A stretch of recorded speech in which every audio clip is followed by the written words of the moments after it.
Streaming live from the beautiful city of Hollywood, Florida, USA. This is SoFloRadio.com. SoFloRadio.com presents the Real Estate King of South Florida with your host, Philip Simonetta, PA. Founder of the Simonetta Group of Charles Rutenberg Realty and the Real Estate King Coaching and Consultant Group, specializing in introducing structure, authenticity, and humanity into the real estate world. Not to mention a splash of wild and crazy. We bring you your host, Philip Simonetta, PA. Hey, welcome to the Real Estate King of South Florida. This is Philip Simonetta with another episode with Ivan Bad. Yes, I am. We have my mic's up. My friend Tahir Noohani and also Wendy Delgado. This week's episode, we're going to be speaking about the new TRID law that went in effect this week, which is a new closing procedure. And we're also going to be having a cooking segment where I'm going to make some fresh mozzarella. We're going to create some caprese and some tomato and mozzarella like sandwiches, and I'm going to slice them up. So that's our. That's why I came in today. So basically, what I want to do first is I want to introduce my guests. I have Tahir Noohani. He is a real estate attorney here in Fort Lauderdale. He's the owner and operator of Noohani Law, which is a real estate law firm. He also has a title company called Title Now, LLC. It's an attorney-based title company, also in Fort Lauderdale. And my other guest is Wendy Delgado. She owns Contract to Closing, which is affiliated with Title Now. And what that does is they provide real estate professionals with complete transaction coordination. So from contract to closing, as the name says, she handles their documentation and paperwork, which is a really amazing service that she will speak about. So let me start with getting into the new TRID law. So everybody asks, what the heck is TRID? Okay, TRID, basically they tried to make everything simpler by making an acronym of an acronym to start off. So, which kind of blew my mind. So, yeah. Okay, what the heck is TRID? TRID is the acronym of mortgage acronyms. And it's the new closing disclosures that came out of the Dodd-Frank Act, thanks to the mortgage crisis we all have been through. Okay, so here is what TRID stands for. The T in the TRID stands for Truth in Lending Act. The R stands for RESPA, which is the Real Estate Settlement Procedures Act. The I stands for integrated, and the D stands for disclosure. So what I want to do is I want to turn this over to Tahir, who's going to explain a little bit about himself and what he does and how this law affects the client, the consumer, the buyer, the seller, and what the positives and if there are any negatives to it, to clearly lay them out for us. So basically, I want to introduce Tahir. Tahir is right here next to me. I want to thank you, first and foremost, for having me on. It's actually an exciting time because, like you said, this past week, TRID did go into effect, and so there's a lot of kind of scrambling. Even though in the industry, I feel like a lot of times what happens is at the last minute people are running around, and that's kind of what TRID is here to hopefully fix. Mm-hmm. Is rather than a lot of things taking place at the last minute, maybe confusing buyers and sellers, like like fees that weren't disclosed or things that pop up. Absolutely, APR versus rate, things of that, and what's included and what's not. Those kind of things at closing. Exactly right. Yeah. So, just going back to TRID and the basics of it, it did go into effect October 1st. So, like you said, this past week. Mm-hmm. Just to give the folks a little bit more of a background, the Truth in Lending Act, and this is according to Wikipedia, promotes the informed use of consumer credit by requiring disclosures about its terms and costs to standardize the manner in which costs associated with borrowing are calculated and disclosed. Mm. The R in TRID stands for RESPA, like you said, which is the Real Estate Settlement Procedures Act. And that act requires that lenders provide greater amounts of information to prospective borrowers at certain points in the loan settlement process. So the loan settlement process, explain the change, like so what it was to what it is. Absolutely. So TRID is basically just a marriage of these two laws or acts, and basically what happened was during the mortgage crisis there was a whole lot of confusion, and they basically wanted to dumb it down. So TRID is that attempt to dumb things down and make them easier for the buyers and sellers in a transaction to not only understand, but from a disclosure standpoint, really focus on transparency. Got it. And to make sure that a buyer, it's mostly for buyers because obviously they're the ones that are dealing with the lenders. Yeah. And this is something that is focused more towards the lenders than anyone else. So this is strictly more towards the financing, the numbers. It doesn't have anything to do with the title process, the title searching. Well, it does. So okay.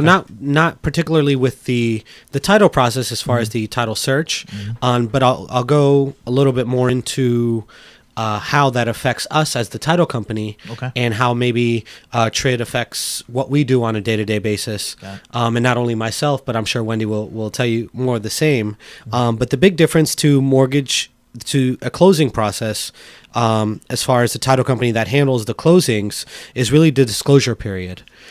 So as opposed to how it previously was, where a buyer was coming, there's certain instances where the buyer is not seeing a final HUD until they're actually already at the closing table.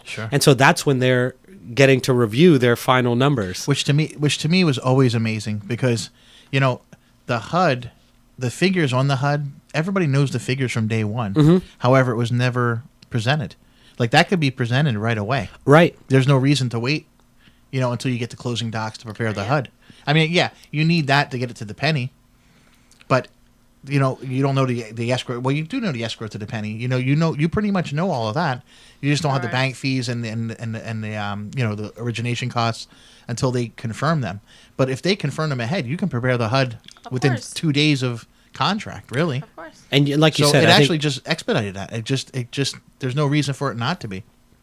So, and I don't think that'll, like you said, I don't think you could ever get it down to the penny. Yeah. But you would get, really within a couple close. Of dollars, $100, exactly. A couple $100, and, which is better than a buyer. Yeah. And it's tough for me because as the title agent and attorney that's handling a closing, what do you do when you have a buyer that is seeing this for the first time? They got to wire the money. Finality. Check.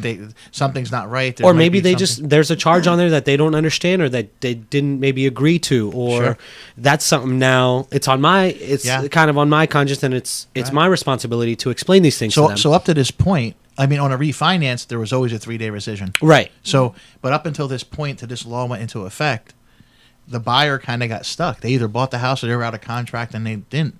And if there was something they didn't agree to, correct, they were like out there. Yeah. So the basis of this is basically protecting them from that happening. It really comes down to two things, like I said. So to really promote the transparency, which is one, which is big. And again, it goes back to those numbers and really disclosure. That's more of a disclosure thing.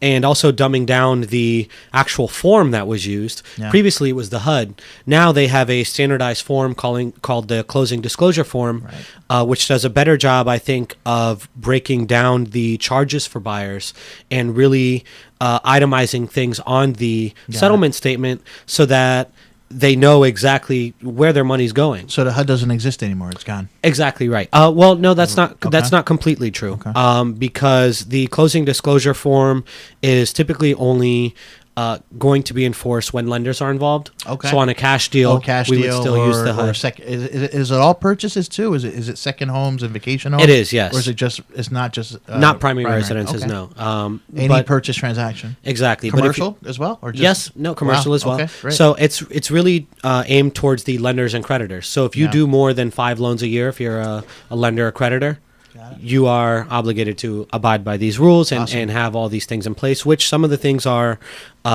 you have to have a new loan estimate delivered within 3 days after the loan application is submitted. Got it. Which that was like the good faith estimate prior, correct? Exactly, right. So now there's a different form. Exactly. Okay. But it just really goes back to promoting the same things, transparency. We want no surprises at the closing table, which is really what this promotes. That's amazing, and I mean, that's how it should be from day one. And the one thing that I'm actually impressed and happy about this law going into effect is it's going to eliminate a lot of the the shady characters, a lot of the companies that are out there fly by night and just getting the job done and just running and doing it. It's going to eliminate them from being in the business just because of the process. And it's going to take more work and more time. And I think it's going to even eliminate some of the negative realtors who are just, out there doing 2-3 deals a year and are completely unprofessional, which we all run into. We all have those instances. So real quick, let me just get back real quick. I just want to go back into the definitions. I just wanted to, as you go, I wanted to bring that up just to kind of put it in layman's terms, because everything there is putting it into the language of the law. So I'm just asking as an average person would ask, hey, what does that mean? So yes, continue where you left off. So I think the biggest difference, and I think this is it's probably the best thing about the new TRID, and at the same time maybe the most difficult to maneuver around, is, again, you have the new loan estimate, which must be delivered within 3 days of the loan application, which, like you said, takes place of the GFE, or good faith estimate. More importantly, again, situations like we said where a buyer was maybe getting to the closing table and seeing the HUD for the first time, or getting the HUD. Typically, they would say it has to be to the buyer 1 day ahead of time, but they don't really have specific time. So let's say you might get it 5 p.m. on Tuesday, but you're closing at 8 a.m. on Wednesday. So it's not really a whole day before, So with the way that the TRID is working is the closing disclosure form must be supplied to the buyer 3 days in advance. Just a disclosure form, not the docs, not the... just basically form. The final figures, which is what they care about. So the docs and all that stays the same? They get that, the docs for the closing... That would all stay the same? Just the TRID form? Exactly, which is the closing disclosure form, which takes the place of the HUD. Got it. So that has to be submitted to the buyer 3 days. Signed off on, I assume. And 3 days prior, exactly right. Sure. Which is nice for me as the title company, because when I'm at the table as the attorney, again, it's all alleviated. There's no more, hey, but my loan officer told me that this rate was going to be this, or this price was going to be this. So you're no longer that buffer in between. Exactly, right. Getting stuck, if there's something that's not right, you're the one that has to explain. Right, which is, I think, a benefit of, obviously, the form, which certainly benefits buyers, because, again, there's no surprises. 3 days in advance, exactly to the penny, how much you're going to need to wire. You're going to get to review everything.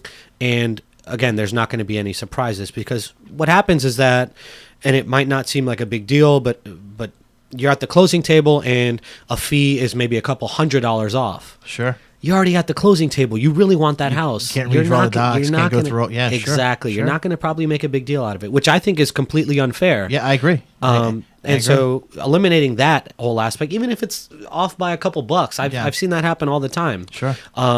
It's off by a couple dollars, and they're like, you know what, just forget about it, because everyone's at the closing table. They want to close. They want their new home. They want to move in. Exactly right. And a lot of the people out there, a lot of the not so authentic companies throw those things in there, and they know that's going to happen. Absolutely. So that's gone, which is great. I've been at the closing table many times and it's like you said, I think one of the hidden benefits almost is that a lot of the fly-by-night mortgage brokers and lenders are going to really need to tighten their ship, because I've been at the closing table with a buyer just twiddling their thumbs because a mortgage broker is still finalizing fees, or they're trying to figure out how to move around the money.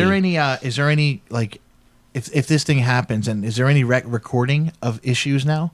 So if a lender has multiple complaints and multiple issues, is there any action that could be taken now with the new law in effect? If they see a lender is doing something over and over, or something's wrong, absolutely, there's actually a check off, and that's one of the it's standardized now across the board, right? Which is nice. Again, there was not really these same measures in place prior. Sure. So it was almost like the wild, wild west. I mean, all these things are going on, but it's like, who do I tell? What? Especially for me, because it makes my job a lot harder. And at the closing table, everything is the title company's fault. Your job's hard enough. I mean, you're providing clean title, making sure there's no judgments and liens or deed transfers and things that are done off the cuff. Sure. And you have enough liability, and you're trying to put a deal together, and you're now becoming a buffer.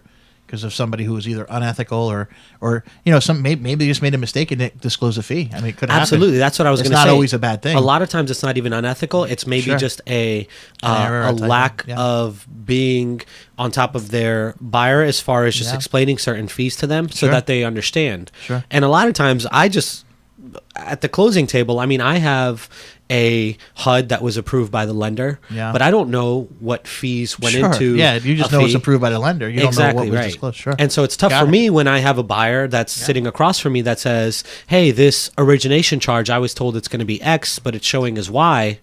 And they're asking me, hey, how come? And the lender told you, hey, that's the number. Exactly. And the only person that would know is the lender. Exactly. Or the originator. And so another one of the good things about the closing disclosure form is that there's a lot more itemization. So on the HUD, I just see a fee. It doesn't really tell me what goes into it, maybe a lot of times. Sure. And so the fact that a lot of fees roll up, and so I can maybe break it down from here on out, I'm saying, okay, well, you were charged this because this, and this, and these 3 fees are going into that. Right. And obviously, they're going to have that 3 days prior anyway. Yeah, and but if there is an issue, it'll be corrected. Exactly. That's cool. That's cool. Awesome. Is there anything else about the law with the other explanations of the what is this the last thing here, the exceptions? Are there exceptions on it? That's another good thing is that as far as exceptions, there's the 3-day waiting period, which is almost non-negotiable. Right. It can only be waived in dire financial circumstances. Dire financial circumstances. They don't tell you. No, they don't. So what's a dire? Exactly. So it's not it's not really something that's defined. However, I imagine it to be something. For example, maybe your home is getting foreclosed on tomorrow. You know, sure. If a change needed to be made, rather than having to wait those 3 days, obviously you don't have 3 days to wait if your house is being foreclosed on tomorrow. Got it. They might waive it in a situation like that. Sure. Divorce situation or something like that. Maybe. Exactly. So dire financial circumstances, I think. Yeah. And then obviously it only applies when there's a lender involved, so not on cash deals. Okay. Got it. Those would be the exceptions there. I'm trying to think the only. How would those exceptions be acquired? Is that something you have to get like a government approval on, or is that how would you even apply? I'm just curious.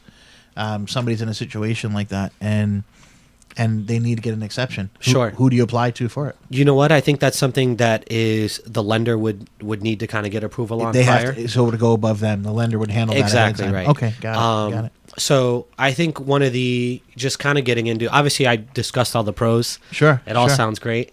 I think there's certain challenges that are involved that I'm not sure enough people are maybe talking about. Okay. But as a real estate attorney and someone that practices this every day, things that just as soon as this was proposed, I kind of, and I'm sure most real estate professionals kind of just saw little challenges that could come up. Sure. One of them being not all mortgage brokers and lenders will be on their game as soon as possible. Right. So this is already in effect as of October 1st. So what happens in that case? What happens? So I think the most challenging part for us, and I'm sure this is more so for Wendy, because Wendy, on behalf of the realtors and on behalf of the mortgage brokers and on behalf of the title company, is typically who is scheduling the closing, and she's bringing everyone to the table. Sure. So right now, how it works is you have 3 days, obviously, prior to disclose. You have 3 days to get the final disclosure form to the buyer. If within those 3 days any changes need to be made, like I said, I mean, which always occur, you have to then wait 3 additional days. Got it. So kind of locking in a closing time. And you have a contract, and you have a contract date. Now, if you go past the contract date, you have to do an extension. Exactly right. And what if you have something with the buyer if the buyer wants to back out, or the seller wants to back out? Contract goes, the buyer still wants it. You can get jammed up there. Exactly right. So we need as realtors, we need to make sure we give enough time. You know, if we know we're closing October 31st, right, on or before November 15th. Exactly right. You know, and it gives us a way, even though on or before November 15th, it gives us that extra time. Because our goal was October 31st. We can't have the contract end October 31st in this situation. Exactly. So that's something I'm going to start implementing. Hey, I know we're closing this day, but it's going to be on or before, a day, 2 weeks later. Sure. Just to give us time. Because you never know. Because, we can't choose the lender for them. You know, Right. the buyer's going to choose who they want. So if they choose a lender who's not up to speed, we have no control over that. You as a title, me as the real estate professional. And I think that's the most challenging part, So right? now we run into someone who wants to use their own lender, and you know, we can refer lenders to them, but we can't say, hey, use this guy. Yeah, exactly Correct. right. So, you know, RESPA law, you know, we can't push any, you know, we can't, I guess, what's the terminology for that? Can't we can't steer it can be, business. We or can't be steer 'em. compulsotory, right? So basically, you know, we can give them 2-3 options, and then they go where they want. Sure. But they want to go with Bank of America to deal with. Yep. And if Bank of America's not up to par, or whoever it is, you know, any lender out there, what you'll run into is that. So that's the hard part for me. Exactly. It's kind on of a my side. double-edged sword because Yeah. on one hand, the stakes are raised higher, far Right, higher. which is great. Awesome, because Right. it protects the buyer. Right. However, not every lender Got it. is going to be on their P's and Q's. Got it. Got it. To where, and when they're not, I think it really affects everyone else in the transaction. absolutely. Sure. Buyer, seller, realtor. And again, like I said, this is more so for Wendy and us as far as when we're a title company, we're closing 3, 4, 5 deals a day. Sure. It's much harder to schedule them because again, you can't really lock in a time or a specific date almost because it's like Yeah. you said, I know we want to close October 8th, but hey, it might be on or before October 15th, you know? Right. And so when you have Wendy dealing with the buyer's agent and the seller's agent, and it's tough to almost say, hey guys, you almost have to give them a window rather than a time and say, I think that's what it's going to come down to. almost a day and say, hey, we're closing on October 7th. Yeah. When? I don't know yet. Yeah. Get that. Yeah. And so it's tough when, as me as the title company, when you that. have maybe 2 or 3 that day, Yeah. and you can't really give anyone a time. So you're almost Yeah. flying by the seat of You your need pants. 3 conference rooms. Exactly right. Yeah. So basically, in closing on that, is there anything else that, I mean, I see the pros, the cons. All in all, it's good. Is there anything else you see that you would like to note before we talk to Wendy a little bit about her process in the transaction? I think just in summation, I think to kind of just wrap this thing up, I think it's a really good thing for buyers and sellers, the general consumer for real estate, because like I said, I think the stakes are a lot higher. And I think at the end of the day, their best interests are being handled here as far as, again, it goes back to transparency and really dumbing down the fees so that they know what they're paying, which is never a bad thing. No. I think the logistics of it and actually implementing it is hard, maybe on our end as real estate I professionals. think that'll smooth out, though. Sure, I think yeah. once we get over the hurdles here, they may even make some changes to that, and it'll just smooth it out. Absolutely. To where it's like a streamline. Sure. You know? And So I that'll think, be good. the next few months are probably going to be the roughest just because everyone's kind of feeling it out, more so for the lenders. Got it. But yeah, I think it's a great thing, especially for me. Like I said, I'm not sitting at the table maybe having to show someone their fees for the first time, and then they're looking at me to also explain them. So that'll be handled all 3 days in advance, which is nice. Okay, cool. So what we're going to do is we're going to take a short break. When we come back, I'm going to talk with Wendy about her process with the contract to closing, what she does, what she offers, and her expertise in organizing all this. So we'll be back shortly. I'll start our cooking segment as well while I'm speaking to her, and we'll get this all rolling. So we'll be right back. This is the Real Estate King of South Florida on SoFloRadio.com. The Real Estate King of South Florida continues after this. Put a team of professional consultants behind your home or business computer with Key Information Solutions, providing solutions to your internet and computing needs while keeping you on the cutting edge of technology. Preventative maintenance and networking support, hardware and custom-built computers. Let Key Information Solutions be your personal tech staff for your home or office with affordable hourly, monthly, or annual rates to fit anyone's budget. Call Key Information Solutions now, 954-973-3374. That's 954-973-3374. Or visit keyinformation.com. Hi, this is Catherine B. from the Eco Revolution, where green consciousness is a revolutionary shift in paradigm to heal our planet and our personal well-being in this generation. Because what connects us to nature, to how we eat, and to how we live is the earth. And with every choice we make as conscious consumers, we can create a symbiotic living here on this planet to help her and to help us at the same time. So I'm calling all foodies, all slow cooking mamas, all wannabe gardeners, guerrilla gardeners, activists. This is it, Green Comrades. Join the Eco Revolution and follow me, Catherine B., in the Eco Revolution. Shift needs to happen. Catherine B. and the Eco Revolution, Fridays 5 to 6 on SoFloRadio.com.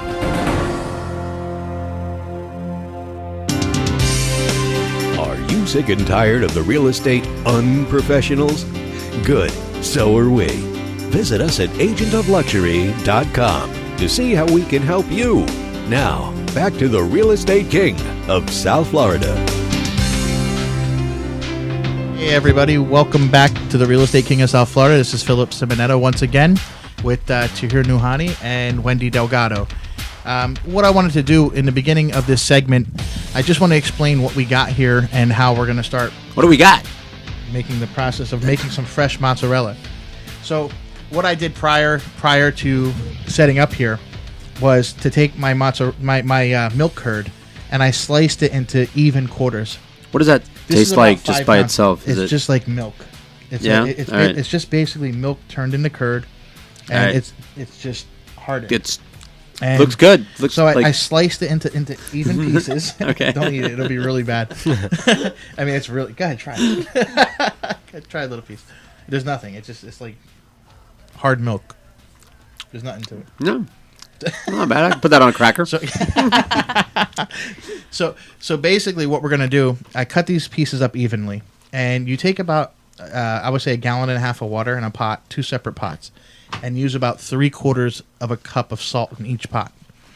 And I'm going to explain to you as we're going how that's done. And what we're going to make, like I said, I'm going to cut some caprese.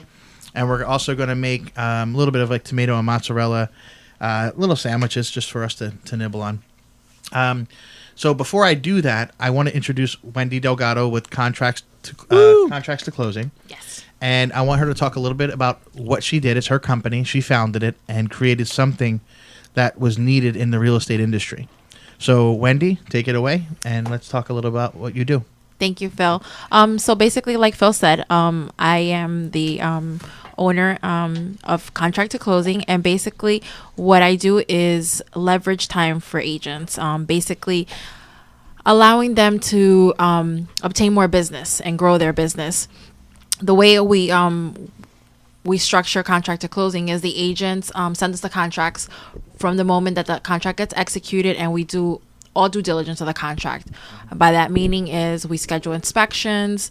We're the glue to the transaction because we have contact and communication with buyers, sellers, title company, Title Now, the lender, and the other agents. No matter who lender, no matter who title company, because sometimes, for example, say it's a Broward property where the seller chooses title. It doesn't matter what company, right? You kind of handle correct any agent, anything. Well, if it's in West Palm Beach, we go ahead and I will do the transaction coordination for them.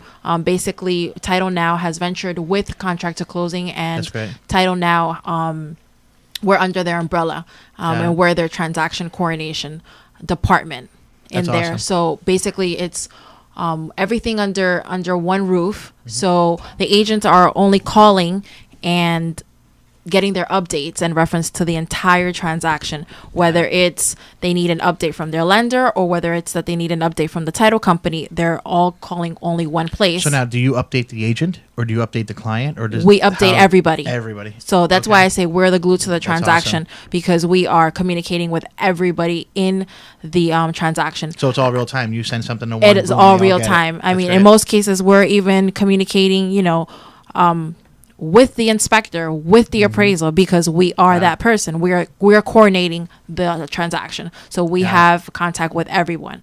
And being with Title Now, it's a great process because we see when the title commitment comes in, we see when the lien's coming in, so we're being proactive as to what needs to be done, and the buyers are not having to call 100 places. The sellers are not having to call 100 different places. They're not having to call their lender to get an update. They're not having to call their buyer's agent to get an update. They're just simply calling one person. They're creating a relationship. They're a lot more at ease with having to give away all this information. We deal with social security numbers. We are dealing with their financials. So there's not so much back and forth going on. And in reference to the new closing process, for me, it's great because I always tell the agents, it's all about setting expectations. Sure. And with the disclosure, not just setting them, actually exactly. So you're disclosing everything up front. You're taking a few more moments to explain everything thoroughly to the buyer, and in the long run, when you're at the closing table, you're creating not for this wonderful moment in their lives, especially for buyers. It's gonna be a happy moment. They're not gonna be frustrated. They're not gonna be stressful. They're not gonna not know, like Tahir was saying, why am I paying $1,000 more? Why am I paying $500 more? Got it. I'm going to time out in between the happy buyers there. I'm going to start making this. Absolutely. So what I have, this is one of the gallons and a half of water with about 3/4 of a cup of salt. And you have the curd here. So what you're going to do is you're going to take the first pot of water and you're going to pour it in against the bowl. You don't want to pour it directly on the curd because it'll scorch it. Okay. So there's a little tricks to it. It's all about the consistency. I'm going to explain as I'm going. So I'm going to take the first pot here. Is this where I get scalded? Yeah. Awesome. So we're going to pour it onto the bowl so it's not hitting the actual curd. There we go. And there's some pulling involved in this? So, yeah, pulling and pushing. All right. So what we do, the first amount of water, you're just putting it in here, and you're just going to stir it around for a little bit, and it's going to start to soften. And it's just going to smooth out, and you're just going to give it a little bit of a twist. And I see it. You're not doing. I see it starting to string up there. I don't know if you can see it on the webcam, soon. but you will soon. So we're going to let this go for a minute here. Let it go for a little while so it starts coming into like a glob. And then what we'll do is we're going to drain this water back into the pot. And then I have another pot of the same exact salt water and everything together, boiling in the other room right now. So once that's done, it'll start to merge all together. And then I'm going to actually start pulling it between the ice water with my hands to shape it. And that's how we make that roll. So, okay, Wendy, so go back to what you were saying. Okay, so going back, like I said, I feel like the new closing process is going to be great because it's going to set expectations. The buyers are going to know exactly what to expect the day of closing. The only problem that I see, the only con that I see with this is when we have sellers that are selling and buying, and God forbid there is any little hiccup, it's obviously going to create now for this buyer to have to set, it's going to set them back on their on their closing. So that is the only hiccup that I see. Overall, I think it's going to be a great experience. It's gonna be at least a lot of happier buyers. Got it. I wanted to take 1 second. I want to also introduce Mark McDonald, who's with Movement Mortgage, who's been with us many times, and I want to get his take on it since now he's seen this. Tahir already spoke about it. Wendy's speaking about it. Now, Mark, I would like to speak about it on the lender side. So now that it's in effect and he's seen a few probably go through, right. I just want to get a little bit of feedback from him. And then in the meantime, I'm going to drain this and start making a second batch. So we heard from the attorney from the title company. We're hearing from Wendy on the processing side. Me on my side. See, the real estate agent, it doesn't really affect. The real estate agent, it's more of, timing with the contract for us. This is more on the back end of the deal. It's not really anything for us to handle other than being prepared for extensions. Or, like I said, if the deal's going to close October 31st, instead of saying it's closing October 31st on the contract, we can just say on or before November 15th. And then that way it gives us time in case there's any issues. So we don't have to go back and get addendums signed. Right. Or there's no way for the other side to back out of the deal. Phil, I wanted. So- I'm sorry, Mark. Before, So go ahead. so there's a new FAR contract that is rolling out. It already is. It's already out, actually. Yeah, So I there actually is reviewed it not. today. Yeah, it's not gonna. There's not gonna be so many extensions because Right. if it pertains through the disclosures, Got the it. contract automatically extends itself. Got it. So that's for us as transaction coordinators is going to be great because it's going to eliminate so much of the addendum writing. So I just wanted to point that out, Mark.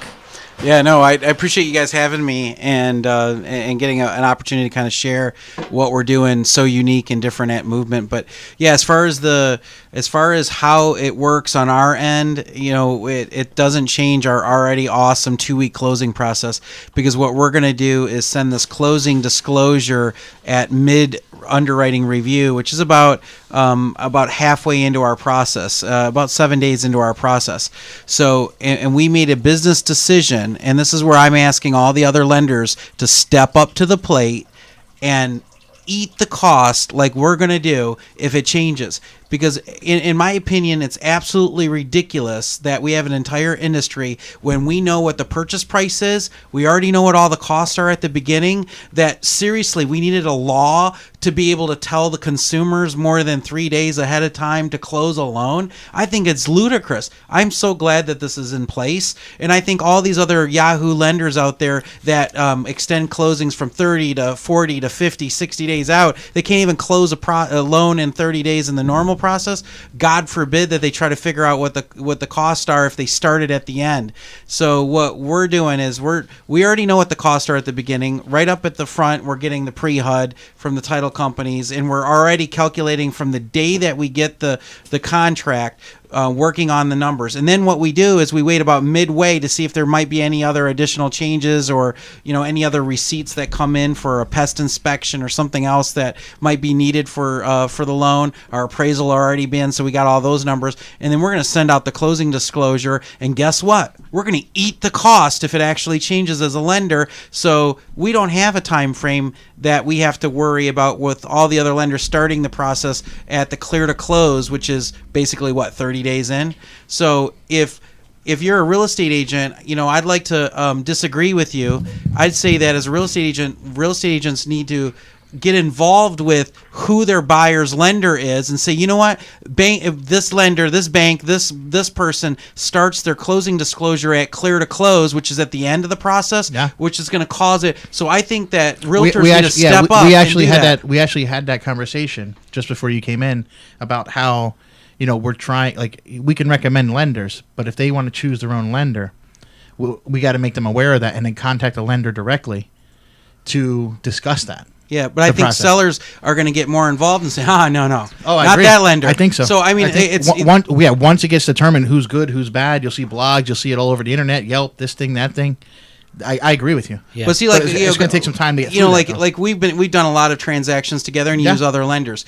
But, the other people that I know that you use are good. Good producing real estate agents get involved and do tell their buyers, this is the things you should watch out for that lender, and this is the things that I would recommend. These are people that I know actually executes more times than not.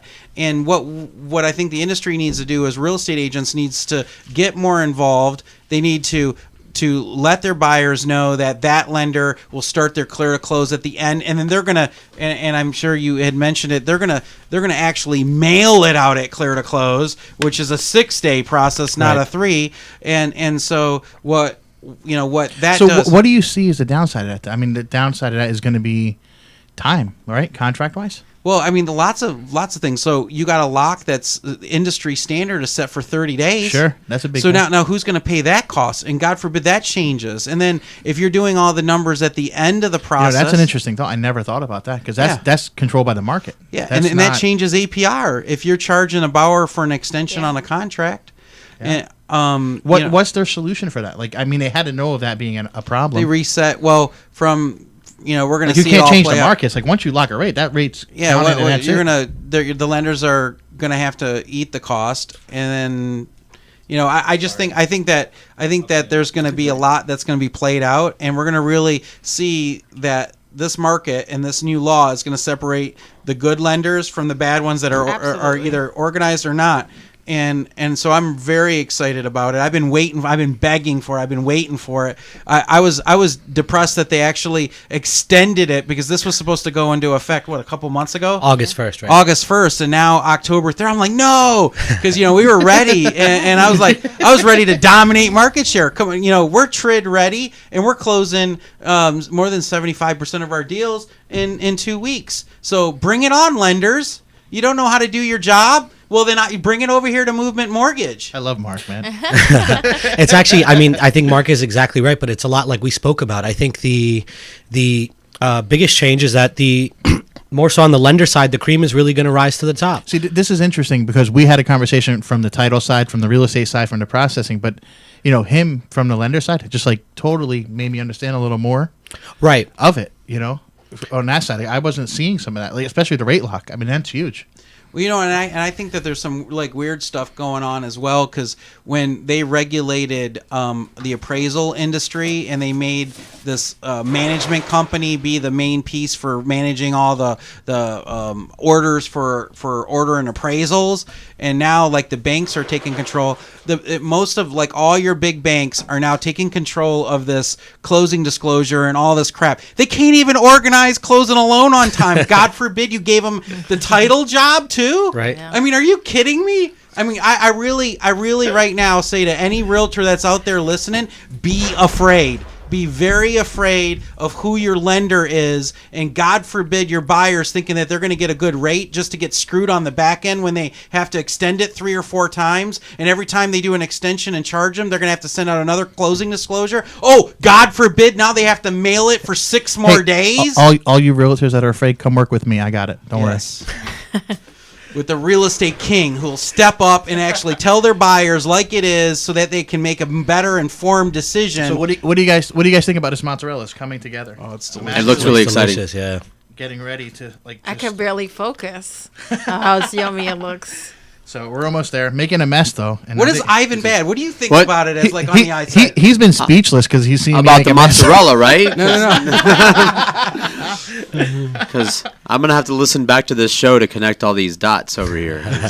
What do you think about all the the change, being from outside? I'm absolutely oblivious to what's going on. I bought my house years ago, and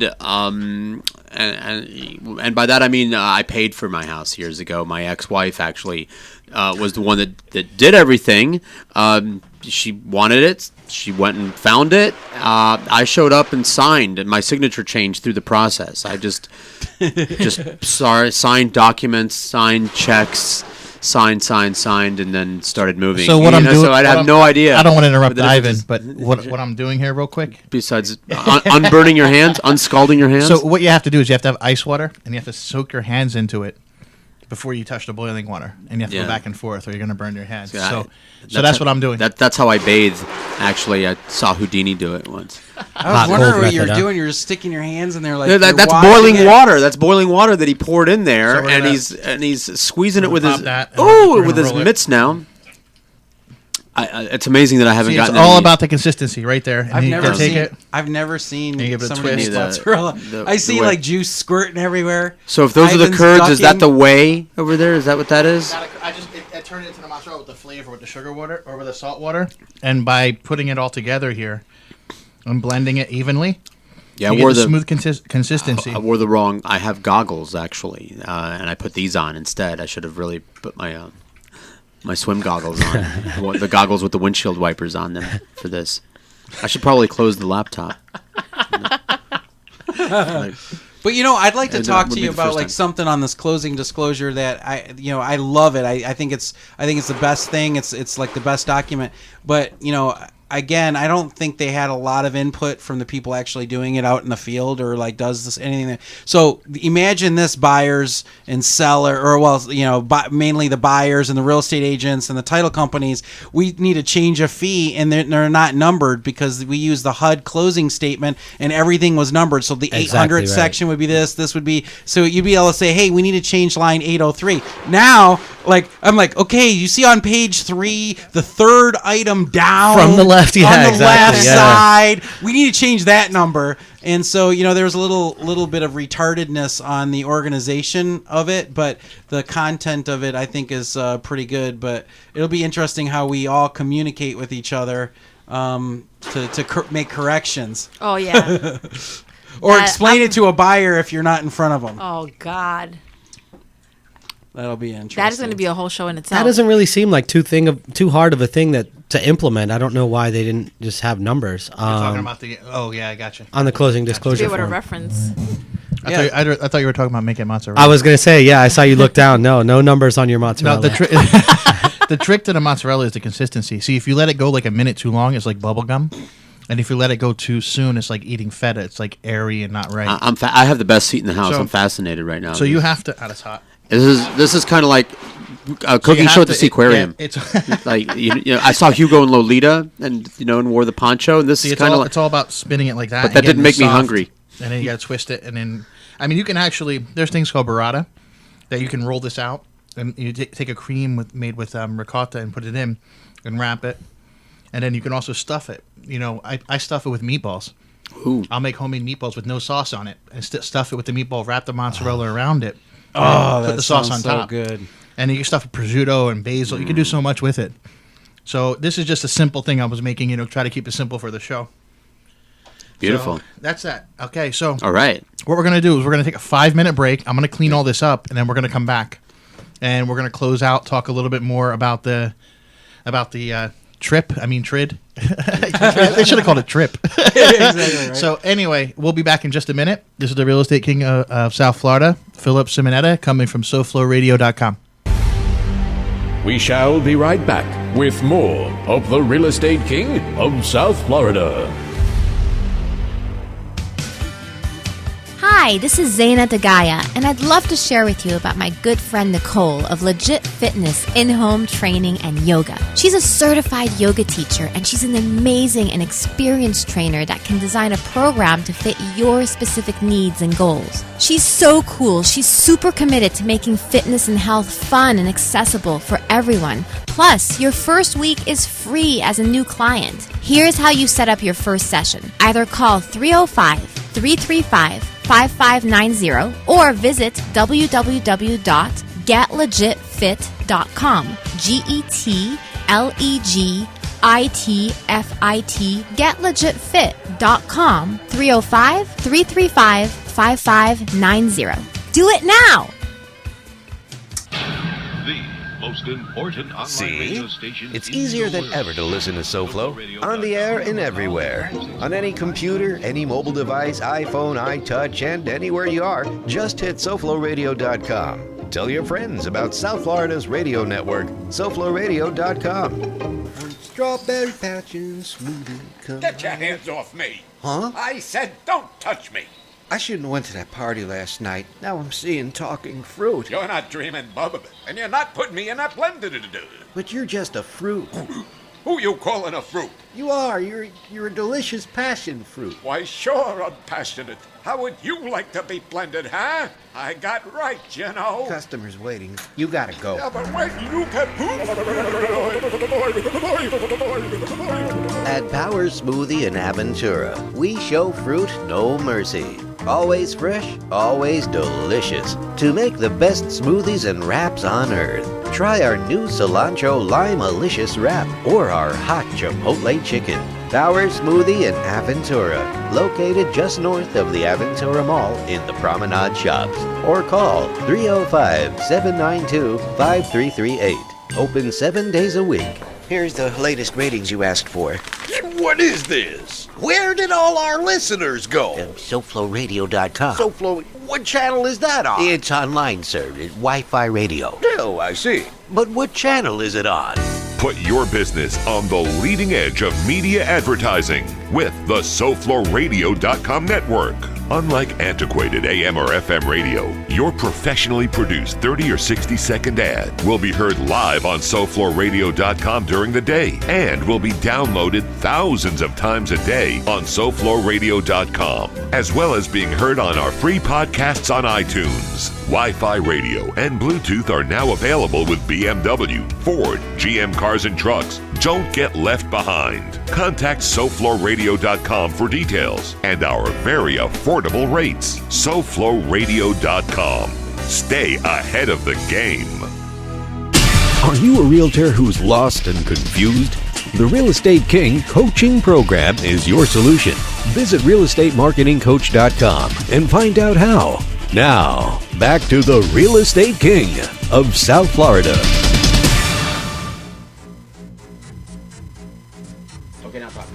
Hey everybody, welcome back. Mark is going to finish his comment about the TRID, and I'm going to finish preparing here. I have the mozzarella made. It's actually in a bath of milk, whole milk. That was room temperature. After you stretch it out and roll it, you put it in there. So I'm cutting some tomato, I'm cutting some bread. Got the extra virgin olive oil ready to go. So you finish your conversation, and I'm going to get this together and give everybody some, and then we're going to talk about it, okay? Yeah, I have some tips that I'd like to give realtors or buyers that are out there looking to purchase a home. The time that you find a house, it is going to be important for you to close in any decent amount of time with any other lender. That you have yourself. And make sure that you have your realtor and yourself organized to be very fast at the front end to get all the receipts, to choose the title company that you're going to use right off the bat. When you have a purchase agreement, you need to know who your title company is, and you're not changing it. You need to know who your insurance agent is, and you got to be working on getting your bids, and you need a binder at the beginning of the process for your insurance, not at the end. You need to, when you need to get your septic inspection or your pest inspections or your whatever done, you need it done at the beginning. Right away, you need the receipts, and you need them turned in within a few days. Then you need to be pushing your lender to find out when they're going to be sending out the closing disclosure. And and what I would do is interview your lender. When are you going to send out your closing disclosure, and how are you going to send it out? And if the answer both is at the very end at clear to close, run out the door, don't walk, and go find somebody who's actually going to step up to the plate and do it at mid-review and eat the cost as it's coming in. Because it's not rocket science. We went to the moon, okay, people? We went to the moon. Okay, we can figure out if we know who the title company is and we know who your realtor is, we can figure out within a few days what all your fees will be at closing. Okay, it's not rocket science, and so you need to be involved in that. And then real estate agents, no more sitting in a back seat thinking that everything's going to be fine. You need to step up, and you need to be involved in the process. You need to make sure you get involved with who your buyers are using as a lender. Sellers have to do the same exact thing, so you're not stuck with a nightmare. I mean, think about most of the deals out there. One guy's selling a house, and then the next person is buying a house that the other person's selling, so it's a chain reaction. What a nightmare! What are you going to sit there with a U-Haul in the in your parking lot for 2 or 3 weeks while the other lender figures out their stuff? So you gotta be involved in this. You gotta figure this out, and you gotta make sure you know who you're using and how they're doing their process. Because the day and age of the lenders that are dysfunctional, that don't know how to do it, are tripping over themselves. This is gonna have, like as you said earlier, the cream. And the best ones are going to really kind of shine here, and the ones that are crappy are going to fall to the wayside. Because I'll tell you right now, a good percentage, 80%, 90% of all the lenders out there, the mortgage company is a second type of business for them. It's not their main business. And if you want a complex process in the bank size to be done smoothly, well, then don't go with somebody where that's not their main business. And so just be thinking of that. And if you think you're getting a good rate because you got somebody telemarketing on the phone, some $8 an hour employee who thinks that they, whatever, and then they're going to close your transaction down here. Isn't it $8.75 now? $8.75, I'm sorry. $8, whatever the minimum wage is, and they're going to help you just because you think you're going to save an eighth. Good luck with that, buddy. When they extend the contract and all of a sudden you got an eighth or a quarter of higher interest rate because of it. Oh, you lost your security deposit because you can't close on time and the seller left with your money. I mean, these are things That's to when think about. Tahir gets involved. He's the lawyer. Bam. There you go. But no, I'm glad he said all that because, like I said, it's so true. It's so. I'm glad his input is huge on my this. biggest source of frustration is when I'm sitting at the closing table. Like I said, I have a buyer twiddling their thumbs, and I still don't have a HUD because the lender is trying to finagle some last minute figures and moving money around to appease the buyer. And it's like, guys, we know these numbers weeks ago, if not a month. And so why are we here? And it's challenging for me being at the closing table because, again, like I said before, the buyer doesn't know who's to blame for every single problem that goes on during a closing, but they know when they're at the closing table and they're sitting across from me and they're at the title company